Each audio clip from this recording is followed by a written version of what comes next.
Bom dia, galerinha do oitavo ano. Vamos lá na nossa aula de hoje. Antes de nada, agradecer a participação de todos, tá? Na nossa prova online. Mais uma vez, vocês foram firmeza, né? Então vamos lá. Nossa aula de hoje é equações incógnitas, tá? Começa aí na página 114. Pessoal, eu já havia falado para vocês qual era a definição de equações, qual era a definição de incógnita. Lembra lá, tá? Equação é toda sentença matemática que, porventura, tenha igualdade, tá? Ela seja igual a zero. Por exemplo, 3x mais y igual a zero. Ela recebe o nome de equação porque em sua composição ela tem um sinal de igualdade.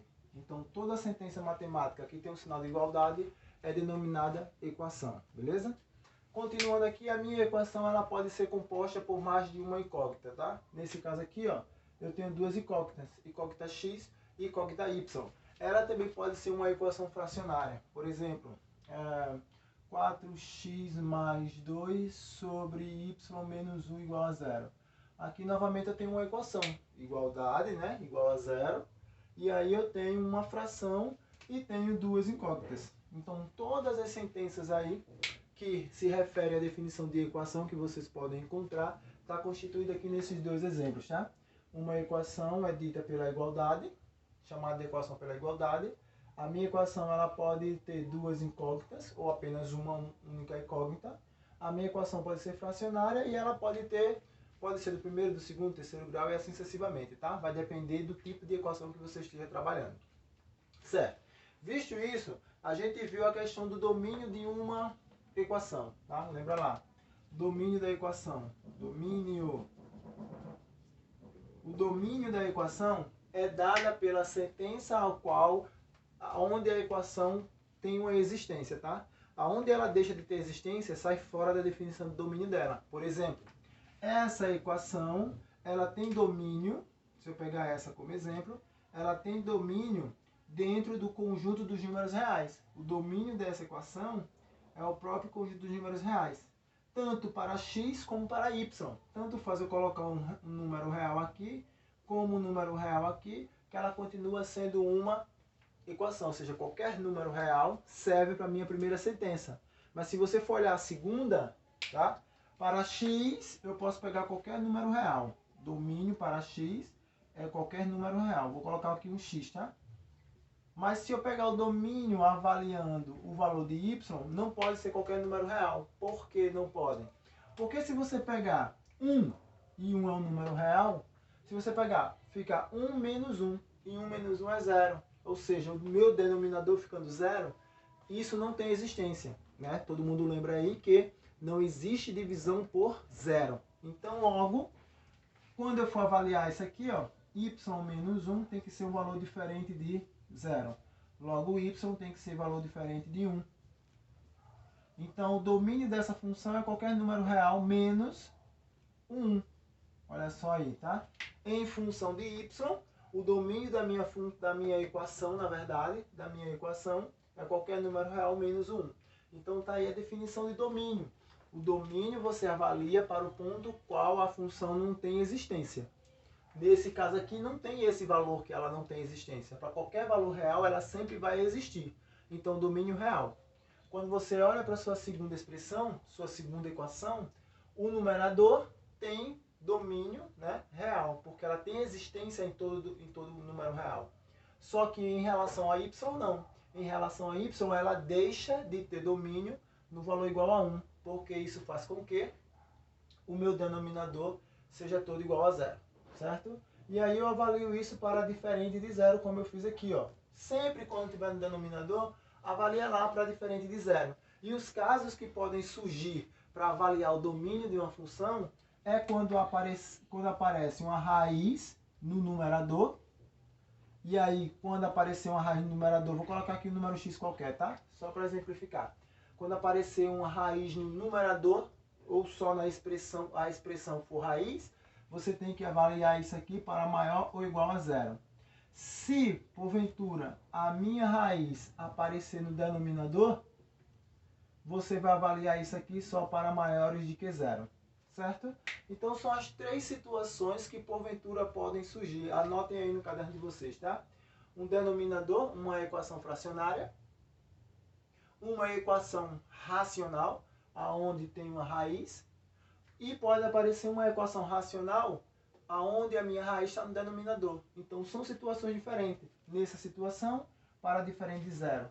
Nessa situação, maior ou igual a zero. E nessa situação, para maiores do que zero. Beleza? Espero ter ajudado aí.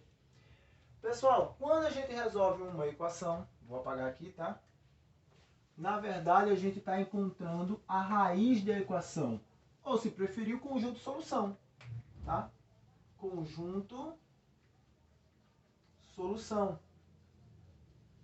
E aí, quando você busca o conjunto de solução de uma equação, vou pegar aqui o exemplo da equação do primeiro grau. 2x é igual a 3 mais 2. Quando eu busco o conjunto de solução dessa equação, basta que eu resolva. Ó. 2x é igual a 5, x é igual a 5 sobre 2.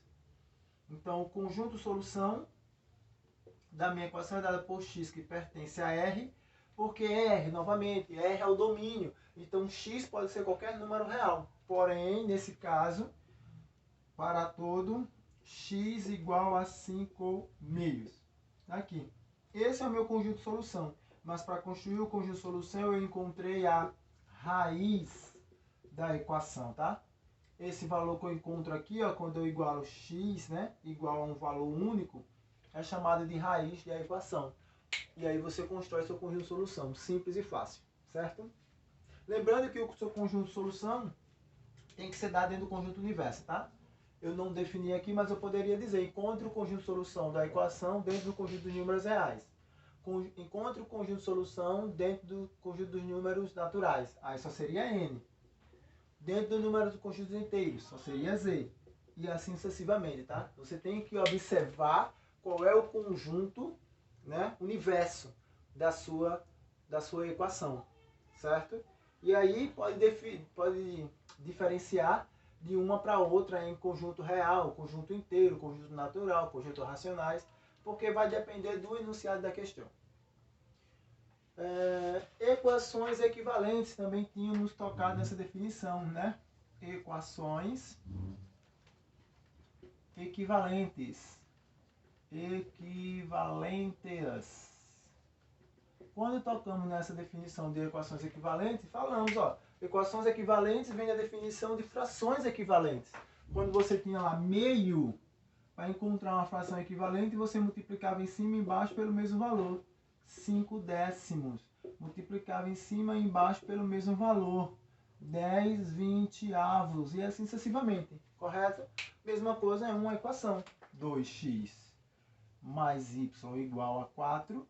Se eu multiplico toda a minha equação por menos 2, por exemplo, eu vou obter menos 4x menos 2y igual a menos 8. Essa equação é equivalente a essa. E, porventura, ela admite o mesmo conjunto de solução. Né? O valor que eu substituir no lugar de x e de y, que sirva como solução para essa, também vai servir como solução para aquela outra. Tá? Só um exemplo aqui. Se eu colocar 2 no lugar de x e 0 no lugar de y, isso dá 4. 2 vezes 2, 4, mais 0, 4. Beleza? Menos 2, menos 4 vezes 2, coloquei aqui, ó, 2, menos 4 vezes 2 dá menos 8. Menos 2 vezes 0 dá 0. Menos 8 menos 0 dá menos 8. Certo? Então, o conjunto de solução aqui vai ser o conjunto de solução aqui também, tá? Quando eu tenho equações equivalentes. Basta que eu multiplique ou divida a minha equação pelo mesmo valor, tá? E aí eu tenho que fazer isso com todos os termos. Não pode ser com apenas um, tem que ser com todos os termos. Continuando, chegamos na definição de equação do primeiro grau. E aí, como eu falei na minha última aula, né, na minha última videoaula, eu falei o seguinte, ó, vou pular a equação do primeiro grau, porque todo mundo está saturado de saber aqui trabalhar com a equação do primeiro grau, certo? Equação fracionária. Tá. Para trabalhar com equações fracionárias, a gente precisa tirar MMC, dividir, multiplicar, toda aquela bagunça lá que a gente já aprendeu a fazer em fratoração, certo? Ou em frações fracionárias. E aí eu vou pegar aqui um exemplo. Eu tenho meio, eu acho que foi até um exemplo que eu respondi, que eu respondi na minha última videoaula, né? E aí ele quer saber qual é o conjunto de solução aqui. Lembrando que, primeiro, avaliando o domínio. O domínio é qualquer valor, né, real, contanto que não pegue o zero. Porque não pode ser zero, professor. Olha o meu denominador. Tem uma incógnita aqui.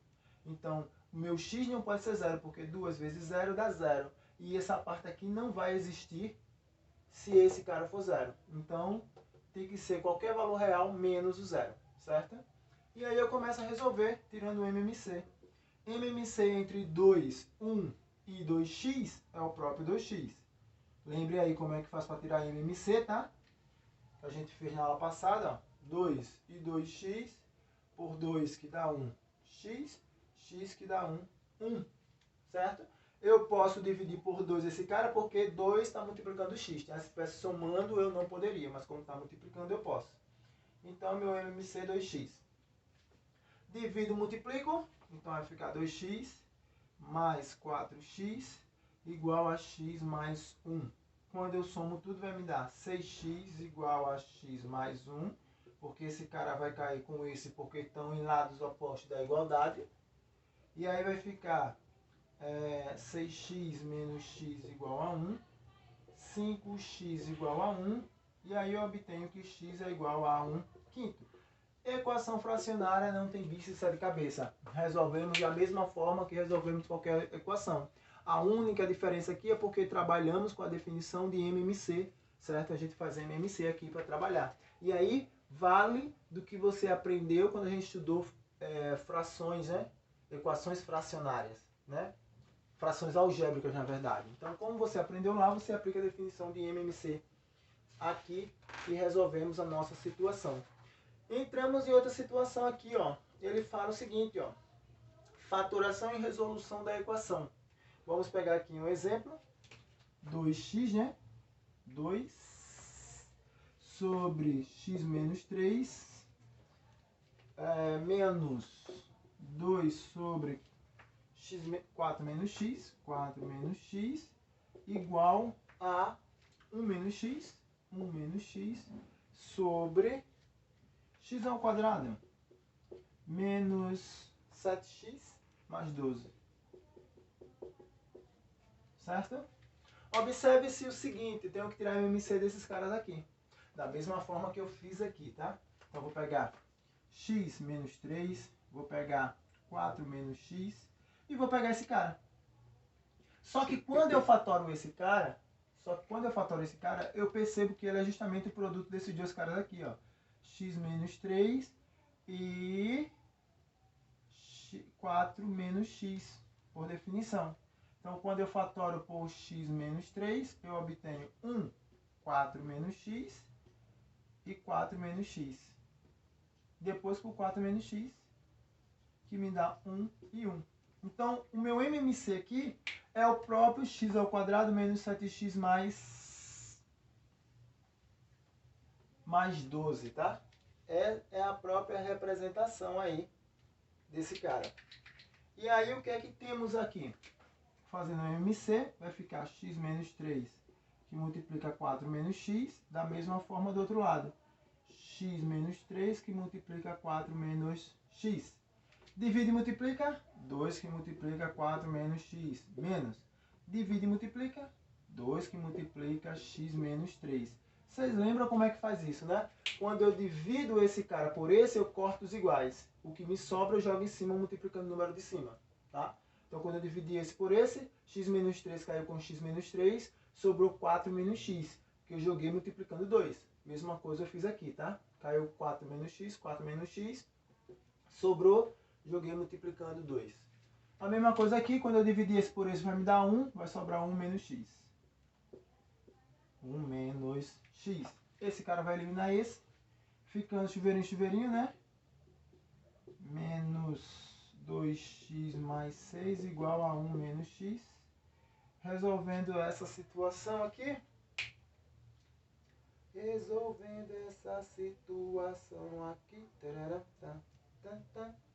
Percebam o seguinte. Eu tenho que ter um sinal de menos aqui, tá? Se vocês avaliarem direitinho aí, vocês observam que esse cara tá trocado, tá? Tá trocado. Aqui era para estar x menos 4. Mas para ele estar nessa definição, eu tenho que multiplicar por menos 1. Então esse menos 1 eu estou jogando aqui em cima. E aí como é que fica a minha solução final? Deixa eu já pular para a parte final, tá, pessoal? Vou pegar aqui, vai ficar, no final vai ficar 4x, já vou pegar a final aqui para poupar, 14 igual a 1 menos x, igual a 1 menos x. Vou apagar para facilitar lá e não dar tanta confusão. Beleza, no final, resolvendo isso, vai ficar 5x igual a 15. Logo, x igual a 3. E aí nós temos essa situação, tá? Lembrando, esse cara aqui só se torna o produto desses dois quando eu inverto esse cara aqui, certo? Por isso que eu joguei um sinal de menos aqui, mas se você observar direitinho, ele nem precisa estar aí, tá? Se você observar direitinho. Tente resolver essa parte para vocês verem que aparece realmente o sinal de menos, certo? Mas aí na aula a gente discute melhor. Beleza, então tá aí a solução, x igual a menos 3, quando a minha equação é uma equação fracionária que eu preciso utilizar a definição de fatoração. Eu posso utilizar aqui as diversas fatorações, certo? Eu posso usar aqui fatoração por termo comum e evidência, fatoração trinômio quadrado perfeito, posso utilizar fatoração por agrupamento, certo? Posso utilizar diversos tipos de fatorações. Pessoal, o que é que a gente vai fazer? Vou deixar agora para vocês um exercício, só um exercício porque é para amanhã, tá? A aula de amanhã. E aí eu vou deixar a questão número 24 e 25. 24 e 25, página 119, para que vocês possam fazer. Questão 24 e 25, página 119, para que vocês possam fazer. A gente discute amanhã, tá? E aí a gente faz a continuação do conteúdo, beleza?